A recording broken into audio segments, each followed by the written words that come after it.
Life is complex. Join us for the simple gifts of wisdom, love, and delight in the written word. The Federalist Papers. Federalist number 10 by James Madison. To the people of the state of New York. Among the numerous advantages promised by a well-constructed union, none deserves to be more accurately developed than its tendency to break and control the violence of faction. The friend of popular governments never finds himself so much alarmed for their character and fate as when he contemplates their propensity to this dangerous vice. He will not fail, therefore, to set a due value on any plan which, without violating the principles to which he is attached, provides a proper cure for it. The instability, injustice, and confusion introduced into the public councils have, in truth, been the mortal diseases under which popular governments have everywhere perished, as they continue to be the favorite and fruitful topics from which the adversaries to liberty derive their most specious declamations. The valuable improvements made by the American constitutions on the popular models, both ancient and modern, cannot certainly be too much admired.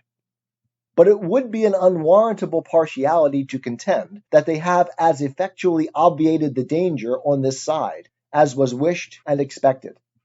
Complaints are everywhere heard from our most considerate and virtuous citizens, equally the friends of public and private faith, and of public and personal liberty, that our governments are too unstable, that the public good is disregarded in the conflicts of rival parties, and that measures are too often decided not according to the rules of justice and the rights of the minor party, but by the superior force of an interested and overbearing majority.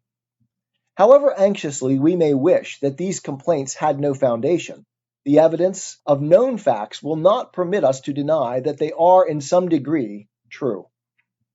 It will be found, indeed, on a candid review of our situation, that some of the distresses under which we labor have been erroneously charged on the operation of our governments. But it will be found, at the same time, that other causes will not alone account for many of our heaviest misfortunes, and, particularly, for that prevailing and increasing distrust of public engagements, an alarm for private rights, which are echoed from one end of the continent to the other. These must be chiefly, if not wholly, effects of the unsteadiness and injustice with which a factious spirit has tainted our public administrations. By a faction, I understand a number of citizens, whether amounting to a majority or a minority of the whole, who are united and actuated by some common impulse of passion or of interest adverse to the rights of other citizens, or to the permanent and aggregate interests of the community. There are two methods of curing the mischiefs of faction, the one by removing its causes, the other by controlling its effects. There are again two methods of removing the causes of faction, the one by destroying the liberty which is essential to its existence, the other by giving to every citizen the same opinions, the same passions, and the same interests. It could never be more truly said than of the first remedy, that it was worse than the disease. Liberty is to faction what air is to fire, an aliment without which it instantly expires. But it could not be less folly to abolish liberty, which is essential to political life, because it nourishes faction, than it would be to wish the annihilation of air, which is essential to animal life, because it imparts to fire its destructive agency. The second expedient is as impracticable as the first would be unwise. As long as the reason of man continues fallible, and he is at liberty to exercise it, different opinions will be formed. As long as the connection subsists between his reason and his self-love, his opinions and his passions will have a reciprocal influence on each other, and the former will be objects to which the latter will attach themselves. The diversity in the faculties of men, from which the rights of property originate, is not less an insuperable obstacle to a uniformity of interests. The protection of these faculties is the first object of government. From the protection of different and unequal faculties of acquiring property, the possession of different degrees and kinds of property immediately results. and from the influence of these on the sentiments and views of the respective proprietors ensues a division of the society into different interests and parties. The latent causes of faction are thus sown in the nature of man, and we see them everywhere brought into different degrees of activity, according to the different circumstances of civil society. A zeal for different opinions concerning religion, concerning government, and many other points, as well of speculation as of practice. An attachment to different leaders ambitiously contending for preeminence and power, or to persons of other descriptions whose fortunes have been interesting to the human passions, have, in turn, divided mankind into parties, inflamed them with mutual animosity, and rendered them much more disposed to vex and oppress each other than to cooperate for their common good. So strong is this propensity of mankind to fall into mutual animosities, that where no substantial occasion presents itself, the most frivolous and fanciful distinctions have been sufficient to kindle their unfriendly passions and excite their most violent conflicts. But the most common and durable source of factions has been the various and unequal distribution of property. Those who hold and those who are without property have ever formed distinct interests in society. Those who are creditors and those who are debtors fall under a like discrimination. A landed interest, a manufacturing interest, a mercantile interest, a moneyed interest, with many lesser interests, grow up of necessity in civilized nations, and divide them into different classes, actuated by different sentiments and views. The regulation of these various and interfering interests forms the principal task of modern legislation, and involves the spirit of party and faction in the necessity and ordinary operations of the government. No man is allowed to be a judge in his own cause, because his interest would certainly bias his judgment, and, not improbably, corrupt his integrity. With equal, nay, with greater reason, a body of men are unfit to be both judges and parties at the same time. Yet what are many of the most important acts of legislation but so many judicial determinations, not indeed concerning the rights of single persons, but concerning the rights of large bodies of citizens? And what are the different classes of legislators but advocates and parties to the causes which they determine? Is a law proposed concerning private debts? It is a question to which the creditors are parties on one side and the debtors on the other. Justice ought to hold the balance between them, yet the parties are and must be themselves the judges. And the most numerous party, or, in other words, the most powerful faction, must be expected to prevail. Shall domestic manufactures be encouraged, and in what degree, by restrictions on foreign manufactures? Are questions which would be differently decided by the landed and the manufacturing classes, and probably by neither with a sole regard to justice and the public good. The apportionment of taxes on the various descriptions of property is an act which seems to require the most exact impartiality. Yet there is, perhaps, no legislative act in which greater opportunity and temptation are given to a predominant party to trample on the rules of justice. Every shilling with which they overburden the inferior number is a shilling saved to their own pockets. It is in vain to say that enlightened statesmen will be able to adjust these clashing interests and render them all subservient to the public good. Enlightened statesmen will not always be at the helm, nor in many cases can such an adjustment be made at all without taking into view indirect and remote considerations which will rarely prevail over the immediate interest which one party may find in disregarding the rights of another or the good of the whole. The inference to which we are brought is that the causes of faction cannot be removed, and that relief is only to be sought in the means of controlling its effects. If a faction consists of less than a majority, relief is supplied by the Republican principle, which enables the majority to defeat its sinister views by regular vote. It may clog the administration. It may convulse the society. But it will be unable to execute and mask its violence under the forms of the Constitution. When a majority is included in a faction, the form of popular government, on the other hand, enables it to sacrifice to its ruling passion or interest both the public good and the rights of other citizens, to secure the public good and private rights against the danger of such a faction, and at the same time to preserve the spirit and the form of popular government, is then the great object to which our inquiries are directed. Let me add that it is the great desideratum by which this form of government can be rescued from the opprobrium under which it has so long labored, and be recommended to the esteem and adoption of mankind. By what means is this object attainable? Evidently by one of two only. Either the existence of the same passion or interest in a majority at the same time must be prevented, or the majority, having such coexistent passion or interest, must be rendered by their number and local situation unable to concert and carry into effect schemes of oppression. If the impulse and the opportunity be suffered to coincide, we well know that neither moral nor religious motives can be relied on as an adequate control. They are not found to be such on the injustice and violence of individuals, and lose their efficacy in proportion to the number combined together, that is, in proportion as their efficacy becomes needful. From this view of the subject, it may be concluded that a pure democracy, by which I mean a society consisting of a small number of citizens who assemble and administer the government in person, can admit of no cure for the mischiefs of faction. A common passion or interest will, in almost every case, be felt by a majority of the whole. A communication and concert result from the form of government itself, and there is nothing to check the inducements to sacrifice the weaker party or an obnoxious individual.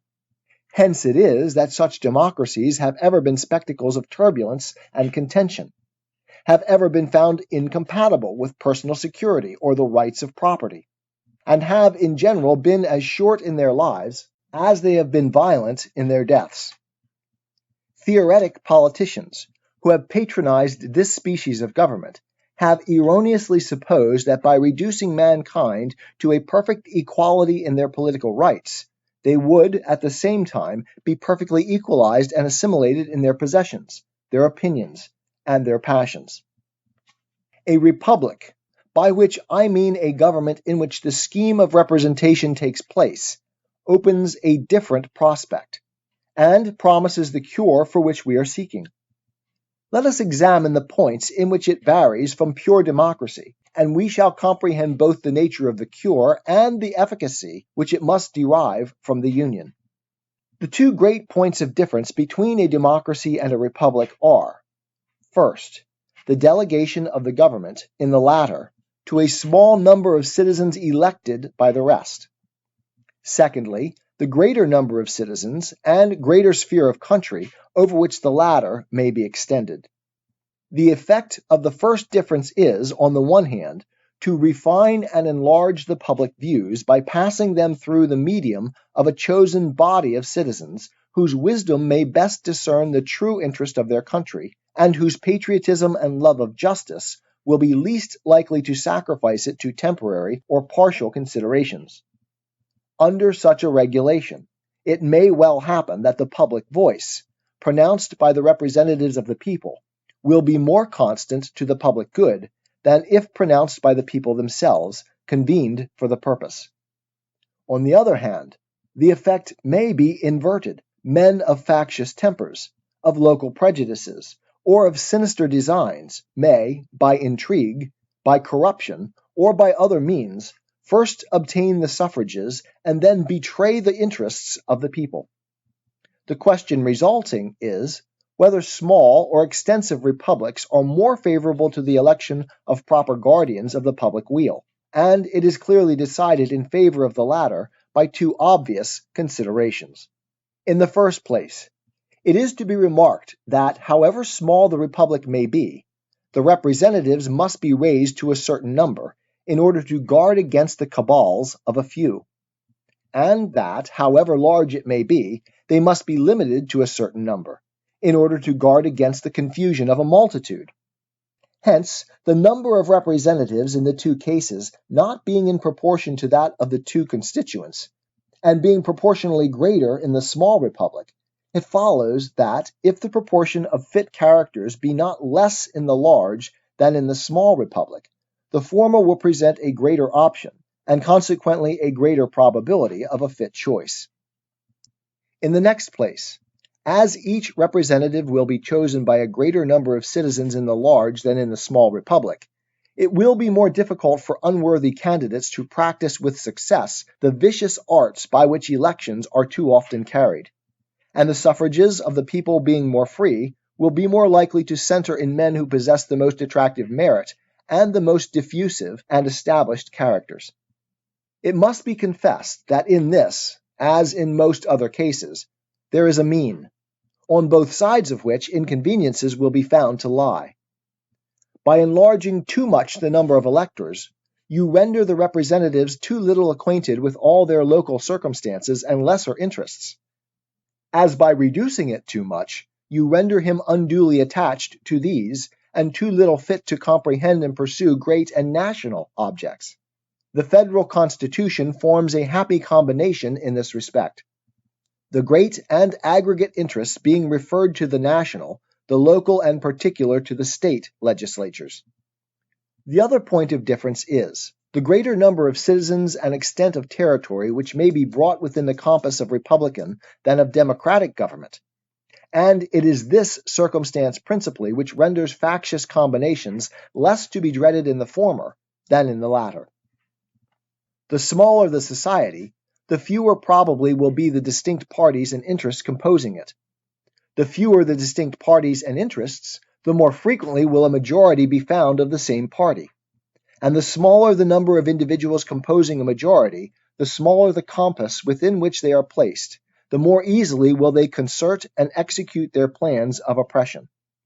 Extend the sphere, and you take in a greater variety of parties and interests. You make it less probable that a majority of the whole will have a common motive to invade the rights of other citizens. Or if such a common motive exists, it will be more difficult for all who feel it to discover their own strength and to act in unison with each other. Besides other impediments, it may be remarked that where there is a consciousness of unjust or dishonorable purposes, communication is always checked by distrust in proportion to the number whose concurrence is necessary. Hence it clearly appears that the same advantage which a republic has over a democracy in controlling the effects of faction is enjoyed by a large over a small republic, is enjoyed by the union over the states composing it. Does the advantage consist in the substitution of representatives whose enlightened views and virtuous sentiments render them superior to local prejudices and schemes of injustice? It will not be denied that the representation of the Union will be most likely to possess these requisite endowments. Does it consist in the greater security afforded by a greater variety of parties, against the event of any one party being able to outnumber and oppress the rest?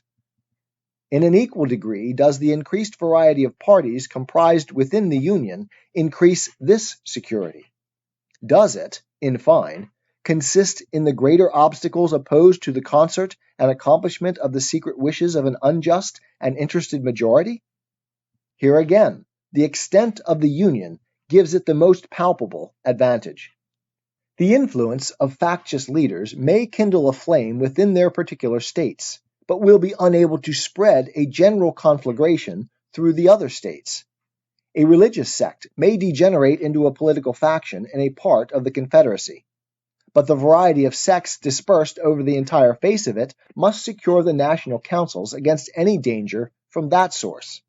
A rage for paper money, for an abolition of debts, for an equal division of property, or for any other improper or wicked project, will be less apt to pervade the whole body of the Union than a particular member of it, in the same proportion as such a malady is more likely to taint a particular county or district than an entire state. In the extent and proper structure of the Union, therefore, we behold a republican remedy for the diseases most incident to republican government, and according to the degree of pleasure and pride we feel in being republicans, ought to be our zeal in cherishing the spirit and supporting the character of Federalists. Publius.